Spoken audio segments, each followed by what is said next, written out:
Assalamualaikum warahmatullahi wabarakatuh. Alhamdulillahilladzi arsala rasulahu bil huda wa dinil haqq liyudhhirahu 'alad dini kullihi wa kafa billahi syahida. Asyhadu an la ilaha illallah wahdahu la syarikalah wa asyhadu anna Muhammadan abduhu wa rasuluh. Allahumma salli wa sallim wa barik wa an'im ala nabiyyina Muhammadin sallallahu alaihi wasallam wa ala alihi wa sahbihi wa man tabi'ahum bi ihsanin ila yaumiddin, amma ba'd. Adik-adikku, sobat kecil pendengar radio Suara Al-Furqan dan para pemirsa Al-Furqan TV dimanapun Anda berada, ayah bunda yang semoga Allah SWT senantiasa merahmati kita semuanya. Alhamdulillah, pada kesempatan pagi hari yang cukup cerah ini di Sidayu Gresik, alhamdulillah suasananya sejuk. Ya, karena tadi kemarin malam hujan deras sekali, dan alhamdulillah ya kita dikaruniai oleh Allah SWT berupa hujan. Gimana di daerah adik-adik mungkin ya? Hujan juga. Alhamdulillah, itu semua adalah karunia dan anugerah dari Allah SWT yang patut kita syukuri, ya. Karena dengan diturunkannya air hujan itu adik-adik, maka kehidupan ini akan bersemi kembali. Ya, yang tadinya panas mungkin ya, akhirnya seger, sejuk. Tadinya kering kerontang, rumput-rumputan, tumbuh-tumbuhannya kering, menguning, ya, karena kekurangan air ya adik-adik ya. Sekarang menjadi mulai tumbuh hijau bersemi dan sedap, segar dipandang mata. Ya. Tapi namun di lain tempat adik-adik ternyata saudara-saudara kita pun juga mendapatkan ujian dari Allah SWT. Ya, di beberapa tempat mungkin kita dengarkan berita, kita dengarkan informasi terjadi banjir, ya, karena air yang berlebihan. Ya, itu semuanya Allah SWT berikan kepada kita untuk menguji kita adik-adik. Mana yang bersyukur dan mana yang sabar. Kita yang diberi anugerah, diberi kesehatan, diberi ini, itu, dan lain sebagainya, kita tepat bersyukur kehadirat Allah SWT. Itu adalah rizki, anugerah dari Allah SWT. Kemudian di lain pihak, bagi mungkin adik-adik, para pemirsa, ya, dimanapun Anda berada, mungkin lokasi Anda terkena banjir pada saat ini, bersabar. Ya, bersabar dan perbanyak istighfar. Perbanyak, ya, taubat kepada Allah SWT. Karena apa yang ada, apa yang terjadi itu kalau kita hadapi dengan bersabar, bersyukur, itu kita akan mendapatkan pahala yang melimpah, ya. Dan itu tidak terjadi kecuali pada orang mukmin, ya. Apabila ditimpa dengan keburukan, mungkin musibah dan lain sebagainya, dia bersabar. Tapi ketika Allah beri dia nikmat, tatkala Allah beri anugerah, ya, maka dia bersabar dan maka dia bersyukur, ya. Dengan syukur dan sabar itu maka akan memperoleh pahala yang melimpah insyaallah taala, ya. Nah, yang kedua kalinya adik-adikku barakallahu fikum, para pendengar dan para pemirsa, yang kedua kalinya tak lupa mudah-mudahan Allah Subhanahu wa taala senantiasa melimpahkan, ya, salawat dan salamnya kepada Rasulullah sallallahu alaihi wasallam, dan adik-adik kita juga, ya, di hari yang penuh berkah ini, di hari Jumat, kita juga dianjurkan, disunahkan untuk memperbanyak salawat, ya. Memperbanyak salawat kepada Rasulullah. Allahumma salli wa sallim ala nabiyyina Muhammadin sallallahu alaihi wasallam, ya. Itu karena beliau telah mengajarkan kepada kita, membacakan ayat-ayat yang Allah turunkan kepada kita, ya, sehingga kita bisa beribadah dengan baik, beribadah dengan maksimal sebagaimana yang diharapkan oleh Allah dan Rasulnya. Dan itu tiada lain dan tiada bukan atas karunia dari Allah SWT, kemudian atas jerih payah Rasulullah menyebarkan agama, menyebarkan ajarannya, menyampaikan wahyu yang telah diberikan kepada para sahabat, dan para sahabat mengajarkan kepada murid-muridnya dan seterusnya, akhirnya hingga sampai kepada kita adik-adik, ya. Sehingga tatkala kita mengamalkan suatu ibadah, tatkala kita membaca Al-Quran, tatkala kita berzikir, tatkala ini, itu, dan sebagainya, yang itu dinilai ibadah oleh Allah SWT, maka mereka generasi-generasi terdahulu akan mendapatkan pahalanya. Karena melalui perantaran mereka adik-adik kita bisa beribadah seperti ini. Nah, adik-adikku barakallahu fikum, para pendengar radio Suara Al-Furqan dan para pemirsa dimanapun Anda berada, pada kesempatan hari ini kita akan mempelajari bersama tentang hikmah, tentang faidah diturunkannya Al-Quran secara berangsur-angsur. Ya. Dan alhamdulillah pada kesempatan hari ini Kak Abdullah nggak sendirian ya, sebagaimana biasa ada yang menemaninya. Siapa yang menemaninya? Kita kenalan ya. Kita sapa dulu bintang tamu kita pada kesempatan pagi hari ini. Assalamualaikum. Waalaikumsalam. Suaranya kecil sekali nih, kayaknya belum sarapan ini. Coba diulangi. Assalamualaikum. Waalaikumsalam. Waalaikumsalam warahmatullah. Namanya siapa, Mas? Dimas Pramana Putra. Dimas Pramana Putra. Pramana Putra. Kelas berapa, Mas? 6B. Kelas 6, kelas 6B. Adik-adik ya, berarti adik-adik yang mungkin masih TK, masih kelas 1 2, ini kakak kelasnya ya. Kalau mungkin yang sudah kelas 6 SMP berarti mungkin teman sekelasnya atau mungkin adik kelasnya ya. Usianya mungkin nggak terpaut jauh ketika di kelas 6 atau kelas 1 SMP ya. Mas Dimas Pramana Putra, kelas 6 di MSUTG Madrasah Salafiyah Ula Tahfidzul Quran di Pondok Pesantren Al-Furqan Al-Islami Sidayu, Gresik, Jawa Timur. Nah, Mas Dimas, alamat rumahnya mana Mas Dimas? Berasal dari mana? Kalimantan Timur. Dari Kalimantan Timur, Masya Allah, jauh sekali berarti ya. Kalimantan Timur itu provinsinya ya. Kabupaten apa Mas Dimas? Kabupaten Kutai Timur. Kutai Timur, Kalimantan Timur. Dari Kutai Timur, dari desa apa?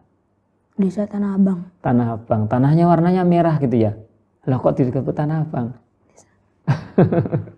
Kalau orang Jawa namanya abang itu merah ya, tanah abang berarti tanahnya merah. Itu kalau orang Jawa. Tapi nanti kalau daerah yang lain tanah abang, abang itu panggilan kakak gitu. Tanah abang berarti tanahnya kakak. Mungkin adik-adik gitu ya, nggak tahu lah mungkin ya, mungkin berbeda. Kenapa disebut tanah abang ya nggak tahu, mungkin karena dulu cerita-ceritanya mungkin seperti apa, bisa ditanyakan ke mbah-mbahnya dulu ya. Mas Dimas dari tempat yang jauh sekali, dari Kalimantan, dari Borneo, ya. Kalimantan dulu sebutannya Borneo pada zaman pemerintah zaman kolonial Belanda ya, pas pada waktu penjajahan Belanda disebut dengan Borneo. Ada Cilebes, Cilebes itu Sulawesi, ya. Oh nggak tahu Mas Dimas, tetangganya ya Kalimantan, tetangganya Sulawesi. Nah, Mas Dimas dari tempat yang jauh sekali melakukan perjalanan yang sangat jauh dan lama menuju desa yang pinggiran juga ya. Kebetulan desa Serawa ini pinggiran adik-adik ya. Kalau kita lihat di peta ya, di peta itu desa Serawa termasuk Jawa bagian utara, pesisir. Jawa yang bagian utara pinggiran sekali. Nanti kalau desa Serawa terus ke utara, itu nanti tambah laut Jawa. Laut Jawa, Mas Dimas nanti terus berenang, terus ke utara, nanti nyampe Kalimantan. Karena di Laut Jawa ya, pantai utara. Mas Dimas ketika dari Kalimantan ke sini, naik apa? Naik pesawat, naik kapal laut, atau berenang? Pesawat. Naik pesawat. Ternyata adik-adik ya, mengadakan perjalanan yang sangat jauh sekali untuk menuju sebuah tempat yang insya Allah penuh berkah ya. Kata para santri namanya penjara suci. Kenapa? Karena di pondok itu nggak boleh begini, nggak boleh gini, banyak aturannya ya, seperti itu. Tapi dalam rangka untuk mendidik nanti menjadi orang-orang yang solih, orang-orang yang solihah, bermanfaat bagi agama, bagi masyarakat, dan bagi bangsa tentunya ya. Mas Dimas tatkala berangkat ke sini menuju desa Serawa untuk belajar di pondok, yang nyuruh belajar di sini siapa Mas Dimas? Aku sendiri. Bukan orang tuanya? Kenapa kok pengen belajar ke Jawa? Kok nggak di Kalimantan saja? Pengen pinter. Pengen pinter. Emangnya di sana nggak bisa belajar seperti di sini ya? Bisa. Bisa. Tapi nggak terlalu Nggak terlalu apa? nggak terlalu bagus. Oh gitu, nggak terlalu bagus. Jadi pengen yang bagus gitu ya. Pengen belajar yang lebih, pengen belajar yang lebih dari yang ada di sana. Dan sudah didapatkan apa belum? Apa yang dicita-citakan? Pengen belajar lebih bagus lagi, insya Allah diperoleh di sini, insya Allah Ta'ala. Ya. Nah, adik-adikku barakallahu fikum, itu perkenalan singkat dari Mas Dimas, dari rumah yang sangat jauh sekali untuk mondok di Al-Furqon. Ya, untuk mondok di Al-Furqon, di tempat yang apa? Pinggiran adik-adik ya, pinggiran sekali. Ya, pinggiran sekali. Kalau dari kota mungkin ya agak jauh, tapi lumayan ya, lumayan di sini. Ya, lumayan mungkin nggak terlalu pedalaman, nggak terlalu pelosok ya. Sarana transportasi insya Allah lebih mudah. Ya. Nah, adik-adikku barakallahu fikum, Mas Dimas sudah kelas 6. Tapi Mas Dimas dulu ketika mondok di sini dari kelas 1 atau pindahan dulu? Pindahan. Kelas berapa masuknya? Kelas 5. Oh, kelas 5, berarti baru 1,5 tahun di sini ya. Hafalannya sudah berapa juz Mas Dimas? Baru 1 juz. Baru 1 juz. Mas Dimas dulu kalau Kak Abulias pengen tahu, boleh tahu, ketika mau mondok di Al-Furqon dulu sudah bisa baca Al-Quran apa belum? Belum. Belum bisa, masalah adik-adik ya. Kalau di luar Jawa mungkin adik-adik mungkin ada yang seperti itu ya. Loh, Jawa pun memangnya nggak ada Kak, banyak juga ya ternyata ya. Ternyata kemarin juga ada pendaftaran juga ada ternyata adik-adik. Kenapa? Karena kadang semangat belajarnya kurang, atau mungkin tempat belajarnya nggak ada, atau mungkin yang ngajari juga nggak ada, dan sebagainya. Banyak faktor adik-adik. Dan alhamdulillah Mas Dimas ada keinginan untuk belajar, memperdalam agama Islam, agama yang dianutnya. Ya, alhamdulillah dipilihkan oleh Allah Subhanahu wa taala, ya, ditakdirkan oleh Allah nyampe di Pondok Al-Furqon untuk belajar, dan hafalannya udah 1 juz ya, dan sudah bisa membaca Al-Qur'an insyaallah. Ya, dari dulu mungkin belum bisa membaca Al-Qur'an, belajar di sini. Nah, Mas Dimas tatkala dari rumahnya sana jauh sekali dari Kalimantan, kemudian mondok di sini, itu biasanya pulangnya setahun sekali, atau setahun 2 kali, atau mungkin berapa tahun sekali? Setahun sekali. Setahun sekali baru pulang ya, ketika liburan semester Ramadan. 2 ya, semester 2 mau kenaikan kelas gitu.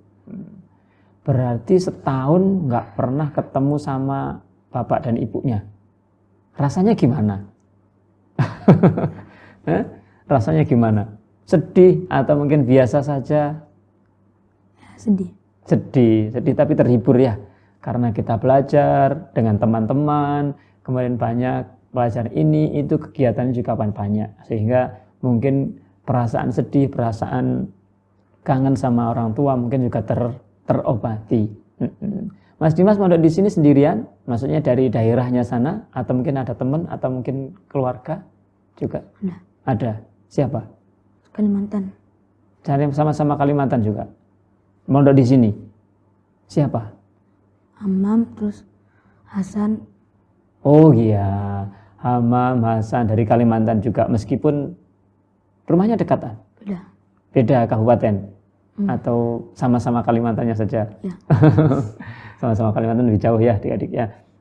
Nah adik-adikku barakallahu fikum, itu mungkin sekilas. Nah kita coba perkenalan hafalannya Mas Dimas ya. Kau boleh bacakan, nanti Mas Dimas yang melanjutkan ya. Juz 30. Juz 30. Juz 30 itu surat yang paling sulit surat apa Mas Dimas? Menurut Mas Dimas? Menurut suratnya Mas. Surat apa yang sulit? At-Takwir, Al-Infitar, atau Al-Mutaffifin? Al-Infitar. Al-Infitar agak sulit. Oh gitu. Ya, coba kita murojaah ya. Kalau boleh bacakan Mas Dimas nanti lanjutkan ya. A'udzu billahi minasy syaithanir rajim. Fala uqsimu bil khunnas. A'udzu billahi minasyaitonir rajim. Fala uqsimu bil khunnas al jawaril khunnas wal laili idza as'as was subhi idza tanaffas innahu laqawlu rasulin karim zi quwwatin inda dzil arsi makin muta'in samma amin wa ma sahibukum bimajnun wa laqad ra'ahu bil ufuqil mubin wa ma huwa biqauli syaitonir rajim wa laqad ra'ahu bil ufuqil mubin wa ma huwa 'alal ghaibi bidunin wa ma huwa biqauli syaitonir rajim fa aina tazhabun in huwa illa dzikrul lil alamin liman syaa'a minkum ay yastaqim wa ma tasa'una illa yasha'allahu rabbul alamin. Masya Allah, barakallahu fiik. Surat apa tadi Mas? Al-Infitar. Ayo, surat apa? Surat sebelumnya. Al-Infitar. Surat An-Najat. An-Najat. At-Tariq. At-Takwir. Ya, surat At-Takwir lembar sebelah kiri. Pertanyaan yang kedua coba.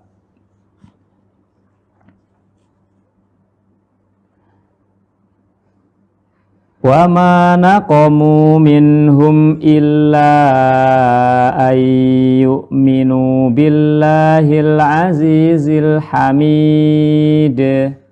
Wa ma naqamu minhum illa ayyuminu billahil azizil hamid. Nunya agak panjang dikit ya, 2 harokat. Coba diulangi. Wa ma naqamu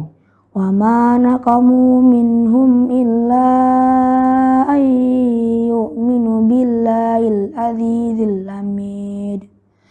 Alladzi lahu mulkus samawati wal ard. Wallahu ala kulli syai'in syahid.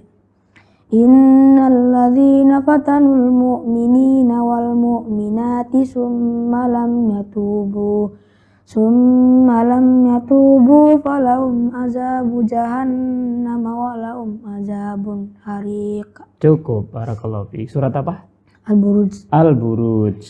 Al-Buruj itu terletak di antara surat apa dan apa Mas Dimas? Sebelumnya Al-Buruj surat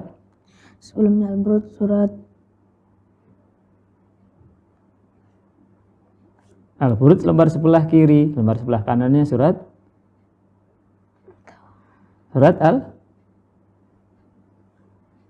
Al-Insyiqaq. Setelahnya berarti Al-Buruj surat At-Tariq. Berarti Al-Buruj terletak di antara Al-Insyiqaq dan At-Tariq. Adik-adikku barakallahu fikum, itu mungkin sedikit ya 2 pertanyaan dari Mas Dimas yang terkait dengan mungkin hafalannya. Nah, kembali ke tema kita hari ini adik-adikku barakallahu fikum, yaitu hikmah atau faidah diturunkannya Al-Quran secara berangsur-angsur, secara bertahap. Jadi adik-adikku barakallahu fikum, Al-Quran yang ada 30 juz ini diturunkan kepada Rasulullah Muhammad sallallahu alaihi wasallam itu tidak sekaligus semuanya langsung diturunkan gini, tidak adik-adik ya. Jadi secara berangsur-angsur, sedikit demi sedikit ya. Ada yang diturunkan pertama kali, kedua, ketiga, keempat, sampai nanti ada yang terakhir ya. Mas Dimas, tatkala Al-Quran diturunkan kepada Rasulullah, masyarakat Arab pada zaman itu dikenal dengan masa jahiliyah. Ngerti masa jahiliyah itu apa? Masa kebodohan. Ya, mereka dalam keadaan bodoh, mereka dalam keadaan kegelapan. Kenapa? Karena masyarakat pada zaman itu ya, berbagai macam kejahatan, berbagai macam keburukan mereka lakukan. Ya. Sehingga mereka disebut dengan masa jahiliyah. ya, bangsa Arab jahiliyah. Dan rata-rata masyarakat pada zaman itu, adik-adik barakallahu fikum, di berbagai macam belahan dunia pun juga sama, bukan hanya di Arab saja. Ya. Oleh karena itu Allah Subhanahu wa taala ingin menyelamatkan manusia dari kejahilian. Akhirnya diutuslah Rasulullah Muhammad sallallahu alaihi wasallam, seorang rasul yang diberi tugas untuk menyelamatkan kaumnya dari kejahilian. Nanti akan sukses dan masuk ke dalam surga. Nah, Rasulullah diutus, diberi wahyu namanya Al-Qur'an. Iya, silakan di sana. Ada aminya, dibawa aja semuanya. Ya, silakan. Adik-adik barakallahu fikum, itu tadi jadi Al-Qur'an diturunkan secara berangsur-angsur. Al-Qur'an diturunkan secara berangsur-angsur dari wahyu pertama, kedua, ketiga, dan seterusnya. Ya. Al-Qur'an diturunkan secara berangsur-angsur, jadi enggak semuanya, jadi sedikit demi sedikit. Tatkala sedikit demi sedikit itulah banyak faedah yang terkandung di dalamnya, adik-adik. Ya, tatkala Rasulullah Sallallahu Alaihi Wasallam pertama kali diangkat menjadi nabi, maka Allah mengutus malaikat Jibril, ya, untuk menyampaikan wahyu pertama kali. Yaitu apa wahyu pertama kalinya, adik-adik? Ada yang tahu? Iya betul, insya Allah ya. Yaitu surat Al-Alaq. Insya Allah kalian sudah hafal, insya Allah Al-Alaq ya. Yang apa namanya? Iqra bismi rabbikal ladzi khalaq, dan seterusnya. Ayat 1 sampai 5 ternyata adik-adik. Nah, nanti adik-adik Kak boleh kasih kesempatan nanti untuk telepon dan seterusnya, bisa untuk setoran ya, baik setoran mungkin Al-Alaq tadi ya 1 sampai 5, atau mungkin setoran surat yang lainnya ataupun apa dan seterusnya, mungkin bisa insya Allah ya. Tapi belum dulu ya. Nah, adik-adik barakallahu fikum, wahyu yang pertama kali diturunkan oleh Allah Subhanahu wa taala adalah surat Al-Alaq 1 sampai 5. Dengan itu Rasulullah sallallahu alaihi wasallam tatkala itu sedang bertahanus, sedang menyendiri, sedang beribadah ya, sedang merenungi keadaan masyarakat di zaman itu. Kemudian datanglah malaikat Jibril untuk memberikan wahyu yang pertama kali turun, yaitu surat Al-Alaq di Goa Hira, adik-adik ya. Nah, kemudian diturunkanlah surat itu Al-Alaq 1 sampai 5. Itu wahyu yang pertama kali. Kemudian nanti akan turun lagi selama ternyata kurang lebih 23 tahun, adik-adik. Bayangkan, Al-Qur'an 30 juz ini diturunkan oleh Allah Subhanahu wa taala secara berangsur-angsur selama kurang lebih 23 tahun. Ya. 22 tahun lebih berapa bulan dan seterusnya itu ya. Nah, jadi para ulama akhirnya hitungannya gampangnya ya, sekitar 23 tahun, adik-adik. Waktu yang tidak pendek, adik-adik. Ya. 23 tahun diturunkan Al-Qur'an. Nah, kenapa Allah Subhanahu wa taala menurunkan Al-Qur'an secara bertahap, secara berangsur-angsur? Jadi enggak adik-adik. Enggak langsung semuanya 30 juz begitu. Nah, ternyata banyak faedahnya, banyak manfaatnya, adik-adik. Nah, insya Allah nanti kita akan pelajari. Kita akan pelajari dari faedah atau mungkin hikmah di balik itu. Nah, adik-adikku barakallahu fikum, yang pertama kali bahwasanya Al-Qur'an diturunkan secara bertahap, ya, secara berangsur-angsur, itu untuk memudahkan kaum muslimin, orang-orang yang beriman pada waktu itu, untuk menghafalkannya.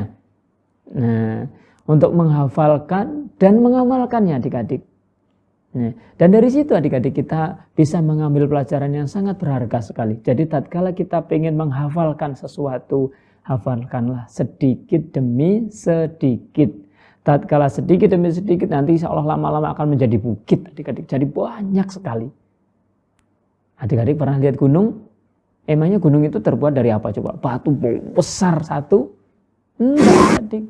Ya, ternyata gunung itu terbuat dari apa? Pasir-pasir, kerikil, batu-batu yang kecil-kecil akhirnya terkumpul jadi satu, akhirnya gedenya segitu adik-adik. Demikian juga kita adik-adik, tatkala kita menghafalkan Al-Quran sedikit demi sedikit, maka lama-lama akan menjadi bukit. Ya, sebaris, 2 baris, 3 baris, 4 baris, 5 baris, setiap hari dihafalkan, nanti lama-lama akan hafal bisa 30 juz. Tentunya dengan pertolongan Allah SWT. Ya, dan ketekunan kita, kesungguhan kita dalam menghafalkannya. Ya. Jadi mereka para sahabat pada zaman dahulu tatkala wahyu pertama turun, wahyu kedua turun, tatkala peristiwa apa diturunkan wahyu begini begitu dan seterusnya, mereka para sahabat menghafalkannya. Ya, menghafalkannya dan diamalkan. Jadi bukan sekedar dihafal, bukan sekedar tahu saja, tapi mereka juga mengamalkannya adik-adik.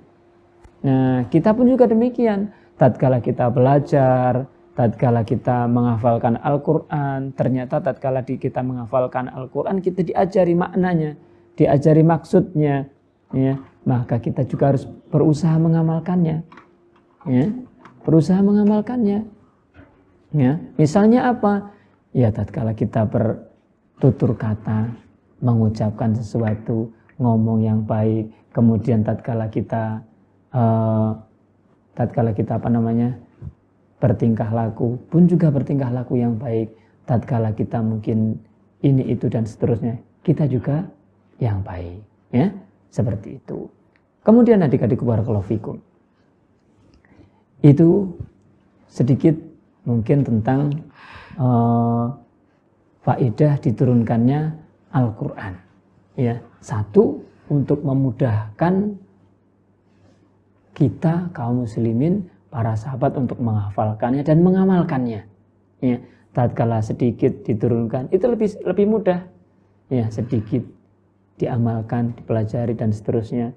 Kalau langsung banyak, nah kesulitan. Kita pun juga demikian. Ya. Tatkala menghafalkan Al-Quran, menghafalkan hadis, menghafalkan pelajaran-pelajaran yang ada, itu pun juga gitu, dihafalkan, diamalkan sedikit demi sedikit. Ya, setahap demi setahap, mengikuti apa tadi adik-adik? Ya, mengikuti diantaranya hikmah diturunkannya Al-Quran dengan perlahan, dengan berangsur-angsur, ya, seperti itu. Duh, Kak, katanya Al-Quran ini diturunkan pada bulan Ramadan. Kalau seandainya diturunkan sedikit-sedikit, masa milih Ramadan terus? Nah, adik-adik barakallahu fikum, Al-Quran itu betul diturunkan pada bulan Ramadan itu sekali. Maksudnya sekali dalam semuanya, ya, semuanya diturunkan sekali dari Lauhul Mahfudz ke Baitul Izzah, dari Baitul Izzah, ya, diturunkan ke Baitul Izzah ke langit dunia itu pada bulan Ramadan. Nah, baru sama malaikat Jibril, ya, atas perintah dari Allah SWT, kemudian diturunkan kepada Rasulullah secara berangsur-angsur, sedikit demi sedikit. Ya, itu. Jadi tatkala Allah menurunkan Al-Quran pada bulan Ramadan itu betul, ya, betul dari Allah Subhanahu wa taala diturunkan ke Baitul Izzah, ya, ke langit dunia pada bulan Ramadan. Kemudian setelah itu malaikat Jibril menurunkan Al-Quran kepada Rasulullah Muhammad SAW secara bertahap, sedikit demi sedikit. Wahyu pertama surat Al-Alaq tadi, ya, dan terus bertahap terus sampai sekitar 23 tahun. Dan akhirnya ditutuplah dengan wahyu yang terakhir kalinya. Wahyu yang terakhir kalinya yang diturunkan adalah surat Al-Maidah ayat 3 kalau nggak salah adik-adik, ya. Para ulama menyebutkan seperti itu. Al-yauma akmaltu lakum dinakum wa atmamtu alaikum ni'mati wa raditu lakumul Islam madina. Ya. Allah SWT telah menurunkan Al-Quran, menurunkan ajaran Islam ini dengan sempurna dan sudah ridho Islam menjadi agama kita semuanya. Dan setelah diturunkan itu, selang berapa hari atau berapa bulan, ya, nggak lama, kemudian Rasulullah SAW meninggal dunia, sehingga wahyu sudah berhenti, Islam sudah sempurna, semuanya sudah diajarkan kepada para sahabatnya, dan para sahabat pun juga mengajarkannya kepada generasi-generasi berikutnya dan hingga sekarang ini kepada kita. Alhamdulillah, kita termasuk di antara orang-orang yang memegang teguh ajaran Islam. Kita termasuk orang yang memeluk agama Islam, satu-satunya agama yang diridhoi oleh Allah SWT, dan kita harus bersyukur adik-adik ya. Karena di penduduk bumi ini sekian miliar ya, penduduknya yang beragama Islam berapa? Apakah semuanya beragama Islam? Enggak. Dan alhamdulillah kita terpilih menjadi orang yang beragama Islam adik-adik ya. Itu tadi. Nah itu hikmah yang pertama. Hikmah yang kedua adik-adik. Nah sebelum Kak Abdullah selanjutkan hikmah yang kedua, bagi adik-adik yang ingin telepon ya, ingin setoran hafalan Al-Quran, hafalan hadis, hafalan apa yang lainnya, bisa silahkan menghubungi di nomor kami 0812 5952 1312 ya. Yang menyaksikan lewat televisi bisa dilihat di layarnya. Bagi para pendengar ya, yang mengikuti acara ini mendengarkan radio, bisa ditulis, dicatat ya, 0812 5952 1312 ya. Nggak usah nunggu Kak Ules berhenti ngomong ya. Oke, yang ingin bergabung silahkan bergabung, bisa hubungi ke nomor yang disediakan. Nah, kita kembali ke hikmah diturunkannya Al-Quran, Mas Dimas ya. Tatkala Al-Quran diturunkan dengan perlahan-lahan, bertahap-tahap ya, berangsur-angsur, itu ada hikmah yang sangat luar biasa sekali. Di antaranya adalah bertahapnya hukum-hukum yang ada ya, bertahapnya hukum-hukum yang ada. Jadi tatkala ingin merubah kebiasaan suatu kaum, ingin merubah kebiasaan suatu bangsa, suatu masyarakat, itu Allah SWT merubahnya dengan bertahap. Nah, contoh gampang ya. Pada zaman dahulu orang-orang Arab ya, orang-orang Arab itu di antara adat kebiasaan mereka adalah suka minum khamr. Apa itu minum khamr? Minum minuman yang memabukkan adik-adik ya.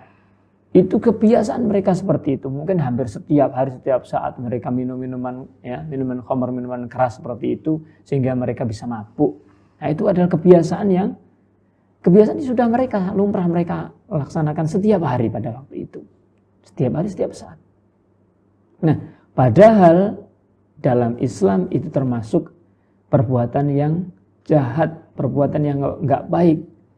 Nah, gimana cara merubahnya? Ternyata Allah SWT menurunkan Al-Quran dengan berangsur-angsur. Itu diantara faedahnya itu apa? Bertahap dalam merubah suatu kaum, suatu masyarakat, sehingga nanti semuanya akan habis. Bagaimana kisahnya? Kita coba baca. Di dalam Al-Quran, adik Mas Dimas mungkin bisa minta tolong Al-Quran dibuka. Di surat apa ya adik-adik ya? Surat An-Nisa. Ya, surat An-Nisa ayat 67 kalau nggak salah ya. Nah, Mas Dimas bisa dibuka ya, surat An-Nisa ayat 67. Sudah ketemu? Sudah ketemu Mas Dimas? 67. 60. Nah. 67. Iya, betul ya? 67 apa 68? Nggak tahu.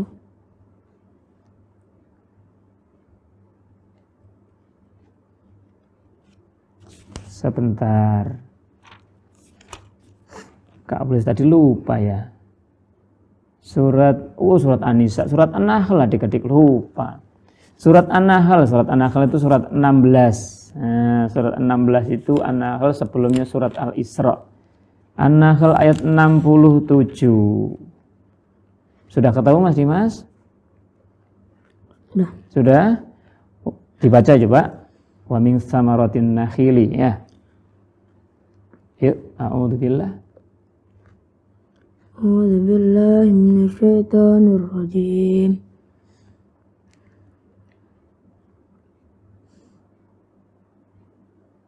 Wa min samaratin nakhili. Wa min samaratin nakhili wal a'nabi bitattahiduna minhu sakara wa rizqan hasana inna fi dzalika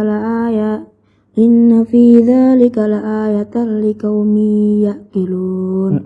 Masyaallah. Artinya ayat 67, dan dari buah kurma dan anggur kamu membuat minuman yang memabukkan dan rezeki yang baik. Sungguh pada yang demikian itu benar-benar terdapat tanda kebesaran Allah bagi orang yang mengerti. Iya, adik-adikku, barakallahu. Ya, di dalam ayat tersebut, ayat 67 dari surat An-Nahl, Allah mengisahkan, menurunkan ayat tersebut, menceritakan bahwasanya dari buah-buahan, ya, dari buah-buah kurma, anggur, ya, mereka membuat minuman yang bisa memabukkan, ya, membuat minuman yang bisa memabukkan. Nah, diberitahu seperti disinggung. Kemudian itu belum diharamkan, ya, masih setiap hari mereka masih mengkonsumsinya, minum minuman keras, meskipun mereka sudah menyatakan keislamannya. Ya. Kemudian tahapan yang kedua adik-adik, dalam surat Al-Baqarah. Surat Al-Baqarah itu surat nomor 2 ya, surat nomor 2. Surat Al-Baqarah. Nah, adik-adik bisa dilihat ya, Al-Baqarah ayat 219.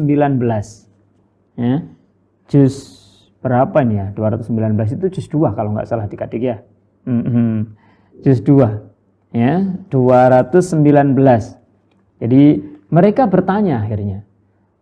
Mereka bertanya tentang khamr. Karena di dalam surat An-Nahl tadi ya, disebutkan atau dikisahkan bahwasanya minum-minum anggur, kurma itu bisa dibikin minuman yang bisa memabukkan. Akhirnya mereka bertanya. Ayo Mas Dimas bisa dibaca? A'udzubillahi minasyaitonirrajim. Yas'alunaka 'anil khamri wal maisir. Qul fihima ismu kabiru wa manafi'u linnas. Wa ismuhuma akbaru min nafihima. Cukup sampai di situ saja coba. Artinya mereka menanyakan kepadamu Muhammad tentang khamr dan judi. Katakanlah pada keduanya terdapat dosa besar dan berapa manfaat bagi manusia. Tetapi dosanya lebih besar daripada manfaatnya. Cukup sampai di situ. Barakallahu fikum. Adik-adikku, ya, para pendengar dan para pemirsa Al-Furqan TV dimanapun Anda berada, mereka akhirnya bertanya, khamr, ya, minum-minuman keras itu seperti apa? Gimana? Ya, akhirnya Rasulullah yang ditanya saat itu, kemudian Allah menurunkan wahyu, ya, menurunkan Al-Quran ayat ini. Ya, jadi mereka bertanya kepada Rasulullah. Mereka bertanya kepada Rasulullah tentang khamr. Kemudian Rasulullah diberi wahyu, ya, kul, katakanlah wahai Muhammad, kul fihima ismun kabirun. Dalam keduanya, khamr dan berjudi tadi, ada dosa yang besar. Ya, ada manfaatnya juga. Ya, akan tetapi wa ismuhuma akbaru min naf'ihima. Dosanya lebih besar daripada manfaatnya. Nah, dari sini ayat ini pun juga belum mengharamkan adik-adik, belum mengharamkan khamr, minuman keras belum diharamkan. Jadi manusia diajak berpikir, ternyata di dalam khamr itu ada manfaat dan ada madharatnya, ada manfaat, ada dosanya. Ya, tapi dosanya itu lebih besar. Nah, dosanya lebih besar. Silahkan pilih. Mau milih yang mana? Kalau tetap diminum itu ada manfaatnya, tapi juga ada dosanya. Dan dosanya itu lebih besar. Ya, dosanya lebih besar daripada manfaatnya. Kalau hanya sekedar pengen manfaat, misalnya manfaatnya dapat 50, ya, itu dosanya bisa dapat 100 mungkin ya. Jadi dosanya lebih besar daripada manfaatnya. Ya, seperti itu. Dan itulah bertahap. Bertahapnya Al-Quran yang diturunkan kepada kaum muslim pada zaman itu, ketika Rasulullah masih hidup. Ya. Kemudian adik-adik, selang berapa hari, selang berapa bulan, melihat kondisi masyarakat sudah mulai tertata, mulai ini itu dan seterusnya, akhirnya diturunkan kembali, ya, dengan tahapan yang berikutnya. Di tahapan berikutnya surat An-Nisa ayat 43. Mas Dimas bisa dibuka surat An-Nisa ayat 43 kalau nggak salah ya. 43. Dan di surat An-Nisa ayat 43 ini akan dijelaskan oleh Allah SWT, janganlah kalian mendekati sholat, mengerjakan sholat dalam keadaan mabuk. Nah, coba Mas Dimas bisa dibaca? Sudah ketemu? Sudah dibaca ya? Surat An-Nisa ayat 43, nggak usah semuanya. Nanti ketika sudah nyampe di ayat yang mungkin dimaksud, mungkin bisa dicukupkan. Yuk. A'udzu billahi minasyaitonir rajim. Ya ayyuhalladzina amanu la taqrabus shalah antum sukara hatta ta'lamu ma taqulu. Hatta ta'lamu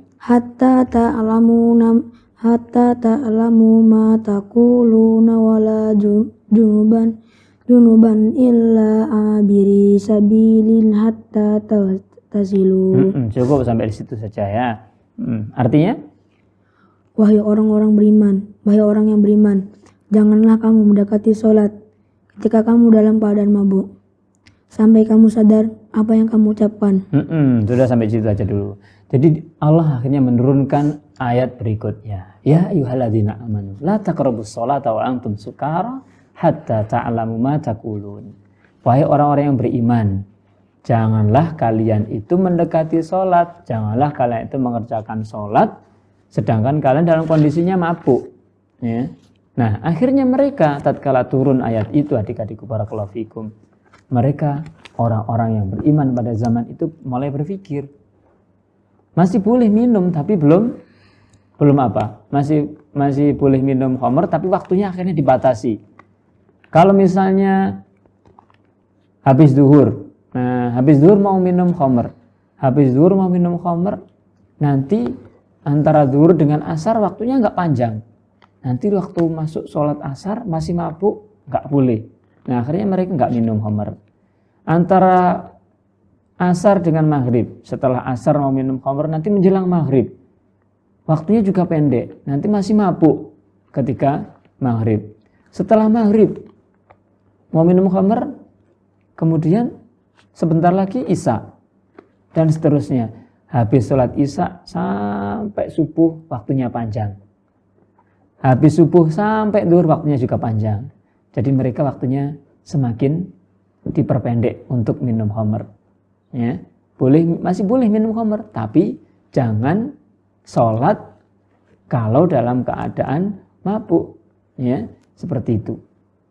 Kemudian tahapan yang berikutnya adik-adikku barakallahu fikum, barulah semakin waktunya semakin masyarakat sudah tertata begini itu dan lain sebagainya, akhirnya turunlah wahyu yang terakhir, tahapan terakhir ya, maksudnya tahapan terakhir dalam mengharamkan khamr dalam surat Al-Maidah ya.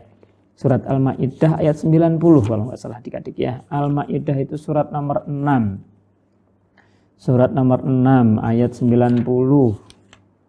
Nah, sebentar, 90 di halaman, kalau di Al-Qur'annya kamu lihat halaman 123. Mas Dimas sudah ketemu? Ya, coba dibaca ya, ayat 90. A'udzu billahi minasyaitonir rajim. Ya ayyuhalladzina amanu innamal khamru wal maisiru wal ansabu wal azlam wal azlami rijsum. Ulangi, wal ansabu wal ansabu wal azlamu rijsum min amalis syaitani fajtanibuhu la'allakum tuflihun. Masyaallah, barakallahu fikum. Artinya, wahai orang-orang yang beriman, sesungguhnya minuman keras, berjudi, berkurban untuk berhala dan menjudi mengundi nasib dengan anak panah adalah perbuatan keji dan termasuk perbuatan setan. Maka jauhilah perbuatan-perbuatan itu agar kamu beruntung. Masya Allah, barakallahu fikum. Nah, adik-adikku barakallahu fikum, ayat 90, 91 ya, itu mengisahkan kepada mereka orang yang beriman pada zaman itu bahwasanya minum-minuman keras itu termasuk perbuatan setan, perbuatan haram, maka tinggalkanlah. Ya. Tatkala itu turun, ayat itu turun adik-adikku barakallahu fikum, mereka semuanya serentak meninggalkan kebiasaan mereka. Ya, meninggalkan khamr. Dan dikisahkan adik-adikku barakallahu fikum, tatkala ayat itu turun, ya, yang sudah mendengarkan ayat itu turun, akhirnya khamr-khamr yang ada di rumahnya dibuangi semuanya, ditumpahin, ya, ditumpahkan. Dan mereka yang sudah mendengar itu keliling, menyampaikan kepada saudara-saudara yang lain, sahabat-sahabat yang lain, disampaikan telah turun ayat khamr, larangan tentang haramnya khamr, turun begini dan seterusnya disampaikan. Akhirnya pada waktu itu adik-adikku barakallahu fikum, di Madinah menurut kisahnya ya, mungkin kalau bisa dibahasakan ya, mudah-mudahan nggak berlebihannya, terjadi banjir. Banjir apa? Banjir khamr. Karena saking banyaknya adik-adik. Karena saking banyak dan itu kebiasaan yang mendarah daging zaman dahulu. Ya, mereka minum-minuman keras, minum-minuman khamr menjadi kebiasaan pada zaman itu. Akhirnya Islam datang menghapus itu sedikit demi sedikit, setahap demi setahap, hingga para ulama menjelaskan sampai 4 tahap adik-adik. Akhirnya mereka hilangkan semuanya. Tatkala tahap terakhir, tahap keempat tadi turun ayat tersebut, akhirnya itu dihilangkan. Semua khamr yang ada ditumpahkan. Ya. Dan itu adik-adikku barakallahu fikum di antara faidahnya. Kalau seandainya Allah SWT menurunkan langsung diharamkan, ya, khamr langsung diharamkan, mungkin banyak yang meninggalkan agama Islam. Ya. Pada zaman dulu ya, pada zaman dulu. Karena kebiasaan mereka minum-minuman khamr itu ibarat kita mungkin adik-adik ya, kita seperti mainan gitu ya. Jadi kalau usia seperti kalian ya, usia sekolah itu masih suka mainan. Ya. Coba kalau sana mainan yang dilarang sama sekali gak boleh mainan. Sehari, 2 hari, 3 hari, kuat adik-adik? Gak kuat mungkin ya, tentunya gak kuat, kalian gak boleh main sama sekali gitu. Ya, itu akhirnya gak enak ini itu dan sebagainya, banyak alasan. Tapi Allah SWT ya, zat yang maha mengetahui, zat yang maha berilmu, zat yang maha bijaksana, menurunkan Al-Quran sedikit demi sedikit. Dan itu merupakan bantahan dan tantangan bagi kaum kafir pada zaman itu. Ya. Karena apa? Mereka menuduh bahwasanya Al-Quran ini datangnya dari Rasulullah, dari Muhammad SAW. Ya. Padahal Al-Quran itu datangnya dari Allah SWT. Kalau datangnya dari Rasulullah, tatkala mereka bertanya, Rasulullah nggak nunggu dulu. Rasulullah langsung jawab kalau datangnya dari Rasulullah. Tapi kenyataannya tatkala ada sebagian orang-orang yang menanyakan tentang ini, ya Muhammad, bagaimana pendapat tentang khamr, bagaimana tentang bulan sabit, bagaimana tentang haid, bagaimana tentang ini. Mereka banyak bertanya. Dan Rasulullah tatkala ditanya seperti itu, nggak langsung menjawab. Kadang terdiam dulu sebentar, turun wahyu baru dijawab. Kadang selang berapa hari baru turun wahyu baru dijawab, dan seterusnya. Nah, itu diantara faedah bahwasanya Al-Quran diturunkan secara bertahap, secara berangsur-angsur, itu meneguhkan hati kaum muslimin. Ya. Kenapa? Tatkala dijelaskan, oh ternyata anggur, kurma itu bisa dibikin minuman keras. Ternyata dalam minuman keras itu ada manfaatnya, tapi juga ada dosanya, tapi dosanya lebih besar. Nah, tinggal pilih yang mana. Kemudian diberi penjelasan lagi bahwasanya kalau mau sholat jangan minum minuman khamr, nanti bisa memabukkan. Lek sholat jangan sampai wong sholat kok mabuk, nggak ngerti apa yang kita ucapkan.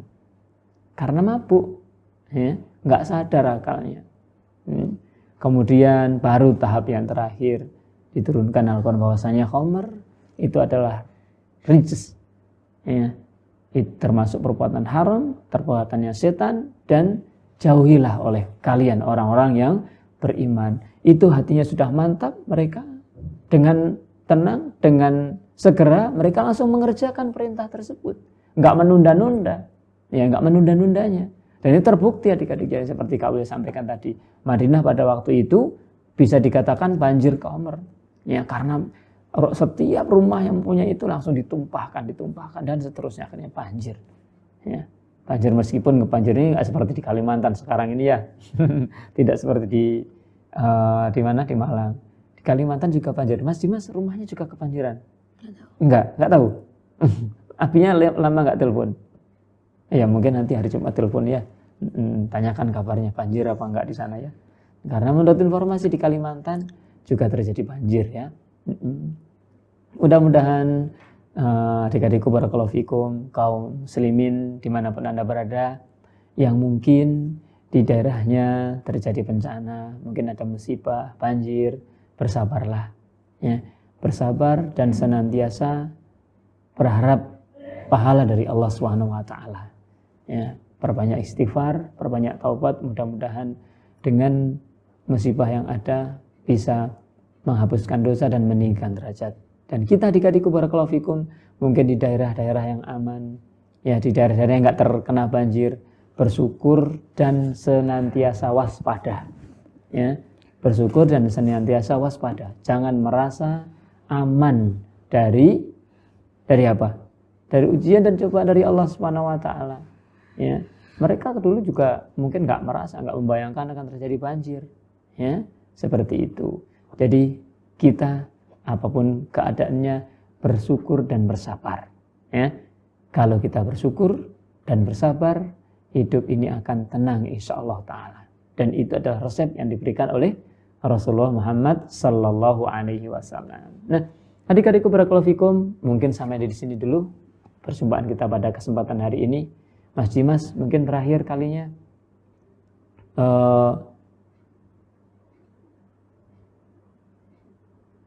kesannya, mungkin Mas Dimas ngerti kesan apa enggak ya?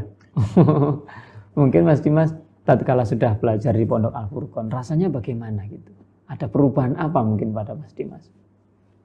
Dengan sebelum belajar dulu, sebelum mondok ke sini, bagaimana? Mungkin sudah ada perbedaan. Oh, sekarang aku sudah mondok di Al-Furqon, sudah begini dan seterusnya. Ada. Gimana?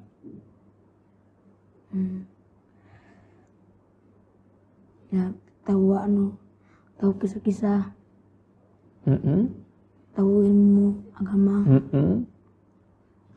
tahu tata cara sholat yang betul, iya, tahu larang-larangan, dan lain sebagainya. Ya. Kalau dulu mungkin tatkala kita belum belajar, ternyata ini nggak ngerti, ini belum tahu dan seterusnya. Sekarang kita semakin tahu dan sudah tahu bagaimana cara berbakti kepada orang tua. Ya. Meskipun kita jauh dengan orang tua, bagaimana cara berbakti kepada orang tua pun juga sudah diajarkan. Jadi itu harus digunakan dan diamalkan. Ya, karena kita sudah belajar, namanya belajar, setelah itu harus diamalkan. Ya. Mungkin sebagai penutup, Mas Dimas ingin kirim salam buat teman-teman, buat keluarga yang ada di Kalimantan, barangkali ini juga menyaksikan pada kesempatan pagi hari ini. Kirim salam buat siapa? Keluarganya di Kalimantan sana? Oh, nggak tahu. Yang di Kalimantan siapa sekarang? Berarti tinggal bapak, orang tua, terus mbak, saudara. Oh, banyak sana ya. Gitu. Kalau Mas Dimas saudaranya ada berapa? Punya kakak kandung? Ya. Punya? Enggak. Oh, enggak. Berarti anak nomor 1. Nomor 2? Adiknya berapa? 1. Oh, berarti 2 bersaudara. Oh, Masya Allah. Belum punya adik lagi? Oh, belum. Ya.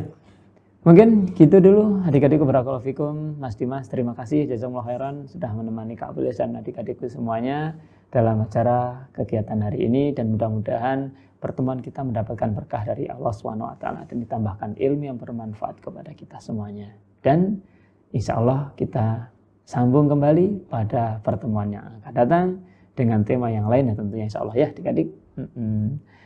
Nah, mohon maaf apabila ada kekurangan, kesalahan mungkin yang terjadi pada kesempatan hari ini, dan apabila itu terkait dengan materi yang ada, karena itu adalah dari keterbatasan ilmu keabilas, mudah-mudahan Allah SWT mengampuninya. Dan jangan lupa senantiasa berdoa, mudah-mudahan kita dilindungi dari Allah SWT, dilindungi oleh Allah SWT dari mara bahaya yang ada di dunia ini. Baik mara bahaya terkait dengan fisik kita, dengan tubuh kita, mungkin banjir, ini, itu, dan seterusnya, atau mungkin mara bahaya yang terkait dengan akidah kita, ya, dengan keimanan kita, adik-adik. Dan itu yang paling utama.